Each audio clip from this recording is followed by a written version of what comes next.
Hello, my dear students. Welcome to one of our English lessons for this year. I am your English teacher, Mrs. Rabab Hilal from Redam Private School. Today we will talk about present perfect. And you know that this tense is one of the most important tenses that you have to know well. Okay? We will talk in this part. I will divide it into many parts. The first part, which will be discussed today, it's about its formation or form, negative and question. Okay. The first thing that we will talk about is the formation. Uh, Present perfect tense consists of has or have plus pp. And pp is the past participle. PP, past participle. P for past and P for participle. Okay. What do we mean by past participle, or what is past participle? Past participle is the third form of the verb. You know that we have the present simple or the present form, I mean the first form. We have past participle or the second form, and we have past participle, which is PP. Okay, it's the third form of the verb. Each verb has three forms, and we have one example here for the regular verbs. It's watch, watch. Okay, so the present form is watch. Okay, the second form or the past simple is watched. You have to notice that we add ed to the verb, the infinitive form of the verb watch. We add ed to mean that it's past. Okay, and past participle also ed. If you find the past simple or the second form of the verb ended with ed, so the past participle will be the same. Okay, no change. We call this type of verbs regular verb. Regular verb. The regular verbs are the verbs which ended with ed in the past simple and the past participle, the second form and the third form. And we have one example for irregular verbs. It's speak. Speak. Concentrate on the spelling. Speak, okay? The second form is spoke. Look at the spelling, it's a different spelling, okay? S-P-E-A-K, S-P-O-K-E, okay? And the past participle is spoken, spoken. We call this type of verbs irregular verb. Irregular verb is the verb which doesn't end it with or doesn't end with ed in the past simple or past participle. It has different form. They can be different. I mean, the first form, second form, third form, or they can be the same, or they can be the first and the third like each other. Okay. Now we have to know when we should use has and when we should use have. We have seven subject pronouns: I, you, we, and they. These four subject pronouns come with have. Very good. So I have to say I have, you have, we have, or they have. We have some examples.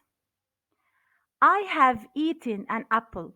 Here we have, yeah, have after I, and then eaten is the PP or past participle of, or the third form of eat. Very good. Another example, we have met our teacher. We have met our teacher. When I say we, so we have to use have, not has. Okay, so we have met. Met is the past participle of meet. Excellent. The students have cleaned their class. The students have cleaned their class. The students plural. Okay, so we can replace the students with they. Very good. We can say they have cleaned their class. What about has? We have he, she, and it. These three subject pronouns should followed by has.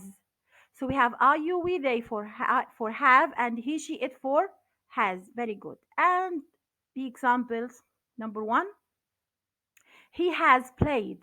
He has played. Played is the past participle of the verb play, and it's a regular verb because it's ended with ed. Okay?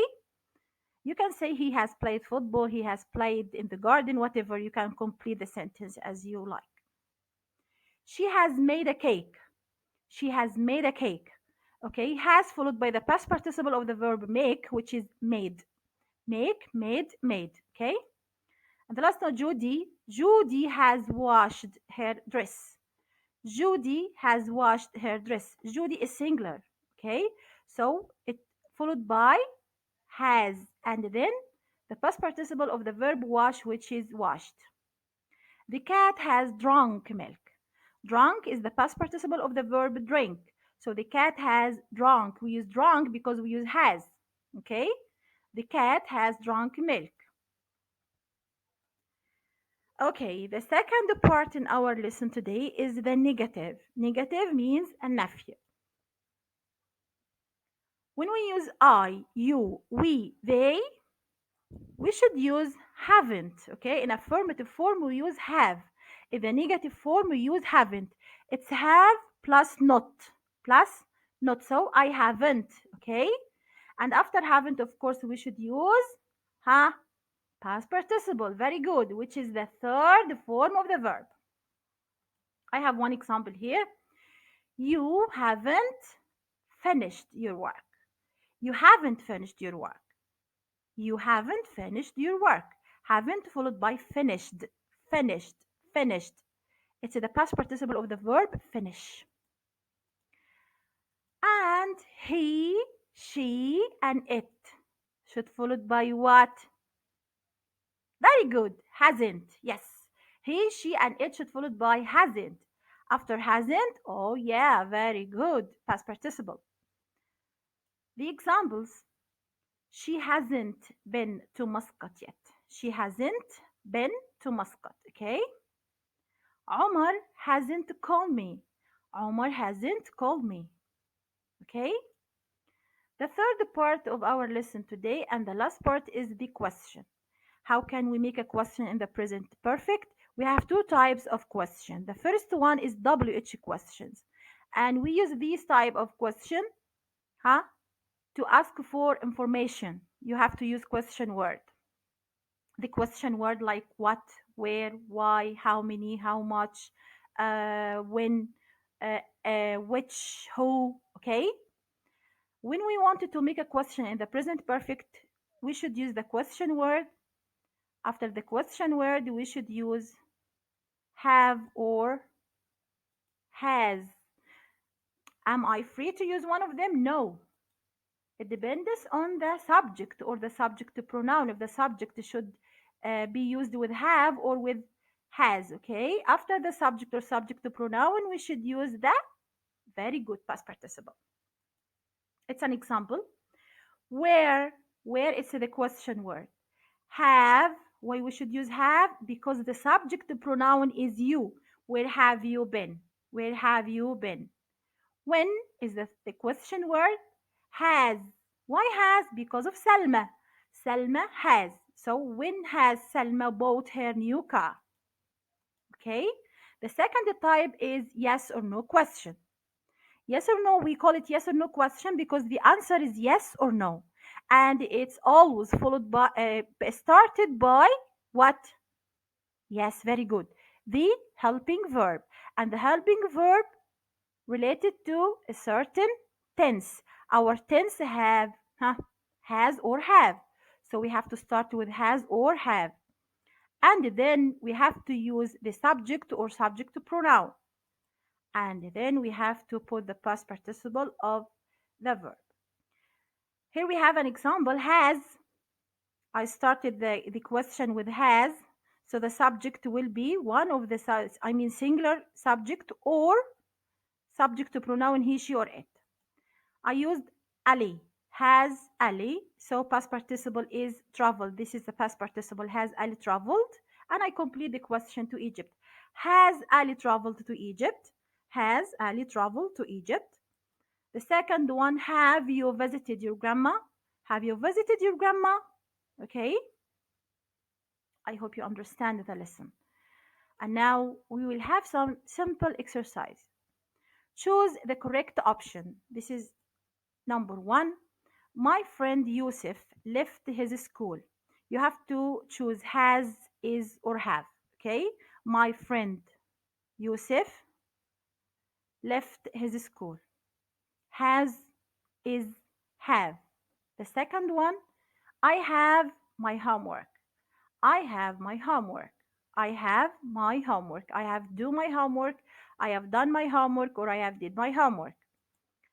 Number three, it's a question. You have to start the question with has, did, or have. Your friends called you. And number four, Ahmed and Muhammad been to Russia. Have, has, or are. The last one, how many apples the child eaten? How many apples the child eaten? Did, have, or has. Let's look at number one. My friend Yusuf. My friend Yusuf, singular or plural? Singular معناها مفرد و plural جمع. Very good. It's a singular. So here it should followed by has or is. No have. We shouldn't use have here. Okay. So has or is. The verb is left. Left is past participle. Past participle. Okay. So in this case, the answer is has. Excellent. So my friend Yusuf has left his school. The second one, I have my homework. I said in the beginning, I mean, when we talk about the formation, have or has should followed by the past participle of the verb, PP. So the past participle do, done, or did. Very good, done. So I have done my homework, okay? And here we have a question. Your friends called you. When I say your friends, look at the S. It means it's a plural. So we shouldn't use has, okay? No has here. We can use did or we can use have. It depends on the verb. Did should followed by infinitive form of the verb. So this verb should be call, not called. If I wanted to use did. So did your friends call you? Call you without ed. Okay? But because we have the past participle, we should use have. Very good. Ahmed and Muhammad. Ahmed and Muhammad. Two persons. So it's a plural. Okay? Ahmed and Muhammad been to Russia. Been to Russia. Have, has, or are. Which one shouldn't be used or mustn't be used? Has. Very good because has with singular and we have plural. So are or have. Are never followed by been. So have been. So Ahmed and Muhammad have been to Russia. Okay. The last one. How many apples? How many apples the child eaten? We have apples and we have the child. Apples is plural, child singular. Which one we have to concentrate? This one or this one? Ah, very good. This one. Because apples is related to the question word. We call how many apples. This one is the question word. كل دي أداة استفهام, okay? How many apples? The child is the subject, which is singular. What is the plural of a child? Very good, children. So how many apples is the child eating? Did, have, or has? The answer is has. Very good, my dear students. You're so smart. I hope you get benefit from this lesson today. Inshallah, we will complete the other parts of the present perfect. We will talk about its usage and the important words which are related to this tense, inshallah, in the next time. Okay, thank you so much. Thank you.